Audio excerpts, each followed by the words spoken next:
Hey guys, Fox here, and today it is time to do the final 2024 UFL College Draft team recap in the Birmingham Stallions. The Birmingham Stallions pulled off the three-peat, winning their third straight spring football championship this past season, and in terms of their draft, it's one of those where they basically don't need to draft any sort of position. Their team was really loaded, whether it be having two great quarterbacks, a solid wide receiver and tight end room, one of the best, if not the best, offensive line, a defense that really had no super weakness, even a decent special teams unit, barring injuries. This is a team that pretty much had the luxury of drafting whatever they thought was best. So if you end up enjoying this, make sure to subscribe and hit the bell. I've done all 8 of these, and I'll have a supercut version coming out later this week.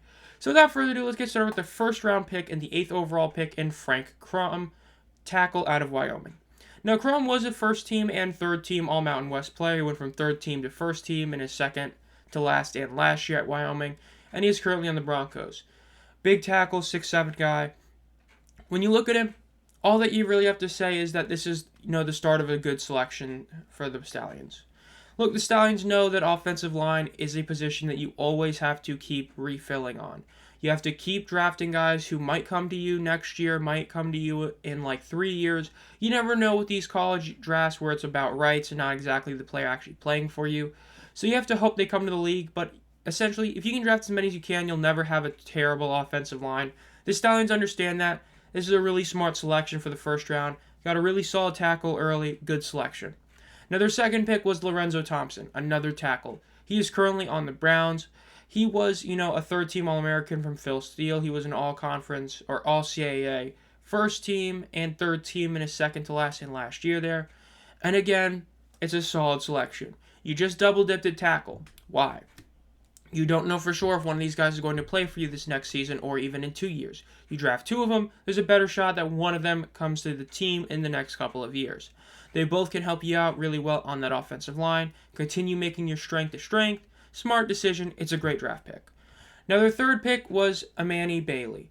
Now, you look at Bailey, he is currently on the Chiefs. He was at TCU in Louisiana.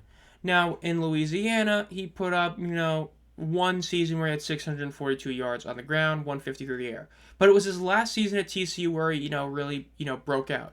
1,200 yards on 220 carries. That's a 5.4 yards per attempt. 8 rushing TDs, 184 yards receiving, and a receiving touchdown. That's 9 total TDs, and that's 1,393 scrimmage yards on a 5.6 overall yards per play. I mean, that's a really solid pick. Again, yes, the Stallions have great running backs. Ricky Person and CJ Maribel are great. You don't know for sure if they're going to be back next year because of, NFL stuff and all that happening. But the point is, again, you're kind of getting, some solace in the future. You hate to say it, but how often can CJ Maribel be that guy? Is he going to at some point start slowing down and have only a couple games where he can be that guy? Is he just going to, stop playing or something?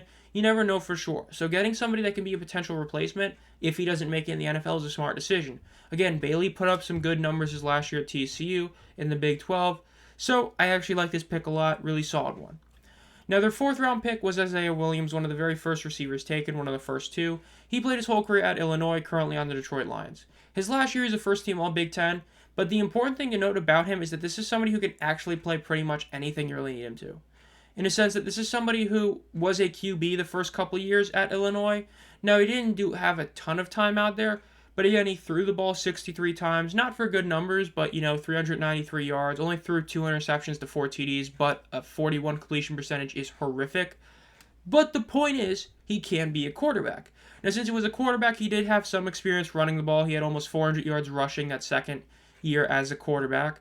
Now, as a receiver, he put up some great numbers. Now, it went better and better. His first year as a receiver, he had 500 yards. Then it was 700. Then it was 1,000. Now, what was more impressive is his receptions went from 47 to 82 and 82 again. But his second to last and last year, you saw his yards per reception go up by 4, which is a really solid number. He put up 4 TDs or 5 in every one of his 3 seasons there. And important to note, he also is a punt returner the last couple of years. 16 and 11 returns. And again, you saw improvement. You saw 7.5 yards per return to 11.5. So this is somebody who, in theory, could be a emergency QB, could be an emergency running back, who could be your legit punt returner or your legit receiver.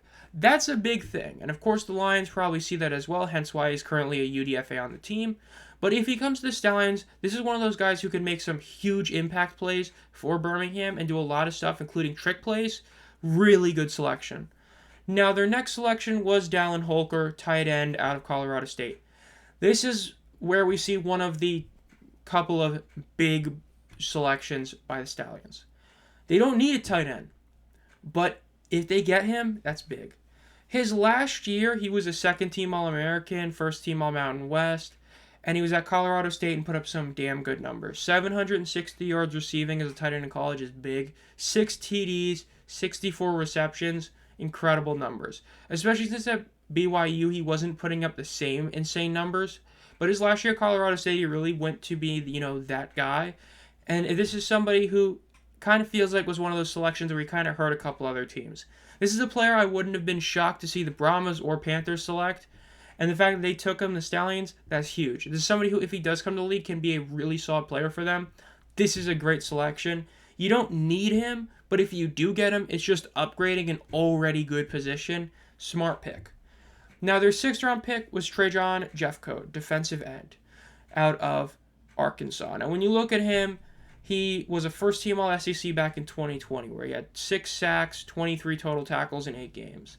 Now, he never replicated that level of success in a sack perspective.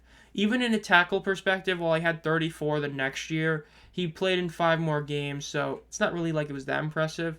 And his last year in Arkansas, he didn't really rebound there either. He just did in sacks where he had 4 of them.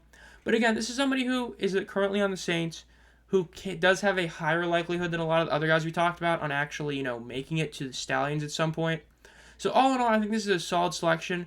This is so far one of, if not their weakest selection at this point in the draft. And if this is the worst guy you picked, this is a lot of other teams is like, mid-pick, like their 5th best pick. If this is the worst pick the Stallions had, is this guy, man, they had a good draft. Now, their 7th-round pick was Andrew Coker, another tackle out of TCU. You drafted a TCU running back. If you were able to get him and Coker, that's huge. That's synergy. That's 2 guys that have already played together, already know each other's, patterns and everything, how they play, and that's huge. Now, he's currently on the Raiders, but he did play 3 years as a legit starter, really 4 for TCU. But again, you drafted a TCU running back, now you're drafting one of his offensive linemen. Again, now you're triple dipping at the tackle position. You're basically saying we are going to have one of these guys next year. And again, if you're able to get both RB and tackle together, that's huge. Really good selection here. Now, their 8th-round pick was Amarion Brown, wide receiver out of USC, University of South Carolina. Now, and he also played at Georgia Tech, but at USC with Brown, he put up numbers. Okay, it's not like he got a ton of receptions, but when you look at his whole career, his best year was arguably his first year in college, where he had 21 receptions for 396 yards and 7 TDs. His last year, he had 265 yards and 26 receptions with 1 TD, but he did miss 4 games. If he had those 4 games, he would have put up his 2nd-best season for sure, instead of being arguably his 2nd-best season. So there's something to be desired there. Again, he is currently on the Browns, so there is some potential in him. But again, this is somebody who definitely can help the Stallions if he does go to the team.